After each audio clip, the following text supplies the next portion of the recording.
بسم الله الحمد لله رب العالمين وبه نستعين على أمور الدنيا والدين صلى الله على نبينا محمد وعلى آله وصحبه وسلم وبعد السلام عليكم ورحمة الله وبركاته waxaan rabnaa maanta inaan ka hadalno habka dabka aan u bixino iyo dabka aan bixino waxa uu yahay runtii oo aan siino macnaha macaamiishteena dabka aan macaamiisheena siino waxa uu yahay iyo habka uu maro iyo sida uu yahay loo ilaaliyay in aan ka hadalno oo wax yar oo faahfaahina aan macaamiisheena uga bixino ayaan rabnaa tan koowaad horta beeku waxay soo deysaa korontadaas waxay martaa qaybo badan oo runtii loogu talagalay in korontadaas lagu ilaaliyo si aysan isuna bedelin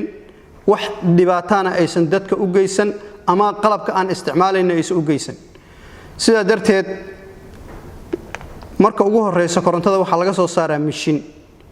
mishiinkaas wuxuu uu leeyahay qayb loogu talagalay in ay secure ka dhigto ama ilaaliso korontadaas ama dabka mishiinkaas ka soo baxa waxa lagu ilaaliyaa furayaal ama switchyo loogu talagalay lambar loogu talagalay in ay ku soo saaraan oo nadiif ah oo koronto filtareysan ah in ay meeshii ka soo baxdo markii ay soo marto mishiinkaas switchyadiisa ay soo marto korontadaas way xadidan tahay waa mishiin walba inta loogu talagalay ayaa ka soo baxda mishiinada dhan marka hal meel ayay isugu yimaadaan markaas ka bacdi mishiin walba asagoo macnaha dabkiisu test gareysan yahay oo nadiif yahay oo regular yahay dab macnaha fluctuation ama kala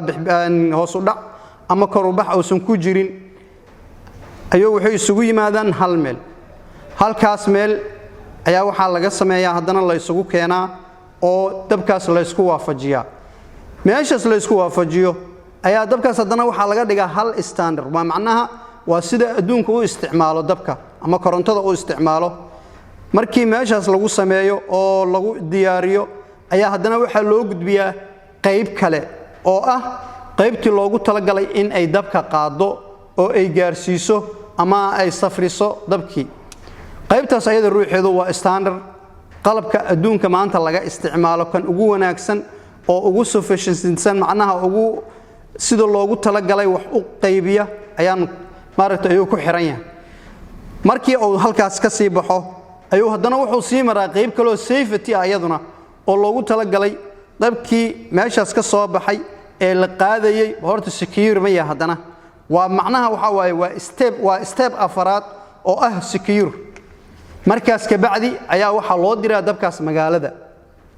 okay markuu magaalada meeshii loo rabay tago ama meeshii laga qaybin lahay oo dabkii tago ayaa haddana waxa lagu xiraa qalab kale oo loogu talagalay in ay ilaaliyaan dabkaas in uusan samaynin wax ila dabkii safar soo galay wax bedelay waxna bedeli karaan oo dabkan conductor loogu talagalay ayuu maraa ama fiilo loogu talagalay oo macnaha inta ay qaado la yaqaano quality-geeda la yaqaano waxtarkeeda la og yahay adduunka dhamo isticmaalo ayuu maraa sidaa darteed ayaa waxa lagu sameeyaa qaybtii kale ee loogu talagalay dadka in loogu qaybiyo ayuu tagaa okay qaybtaas ayadana system ama qalab kale ayaa ku xiran qalabkaas oo loogu talagalay ruuxa macmiilka dab oo qaadan karo oo macnaha diyaarsan in lagu siiyo okay dabkaas markuu systemkaas ka baxo ayaa haddana waxa lagu sii xiraa furayaal ama switchyo ayaguna loogu talagalay in ay ilaaliyaan qayb walba haddii ciladi ka soo laabato ama wax yar ay ka dhacaan inay ka damiyaan oo aysan ku daynin in dhibaata meeshaas ka dhacdo marka sida oo loo isticmaalo korontadu waa dhowr nooc macnaha waxa waaye shirkadu waxay qaybisaa korontada waana adiga laba step ama waa two phase ama macnaha waa single phase ama waa three phase single phase waa laba waayar kaliya guriga ku soo galaysa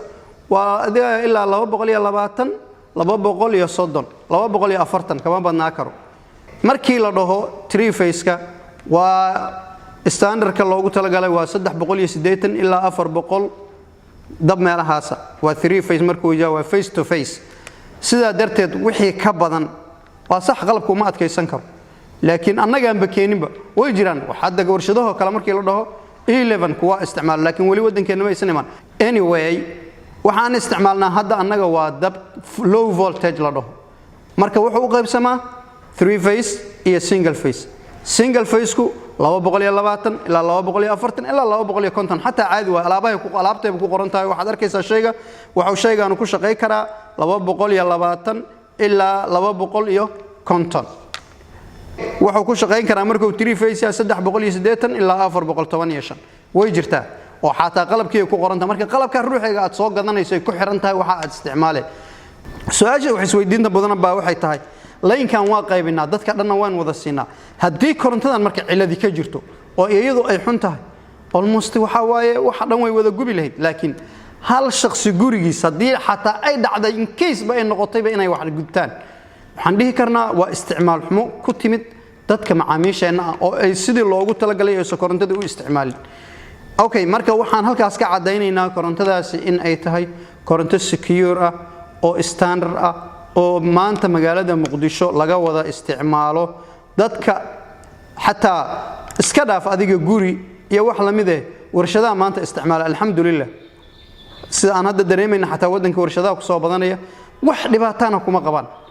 alxamdulillah marka waxaan dhihi karnaa korontada beeko waa secure waa diyaarsan tahay waa wax loogu talagalay maaragtay macaamiisheenu in ay sidii maaragtay ugu wanaagsaneed ay uga faa'iideystaan marka macaamil fadlan isticmaalkaaga ilaali waxa dhacday ninba wuxuu sameeyay koronto wuxuu galiyay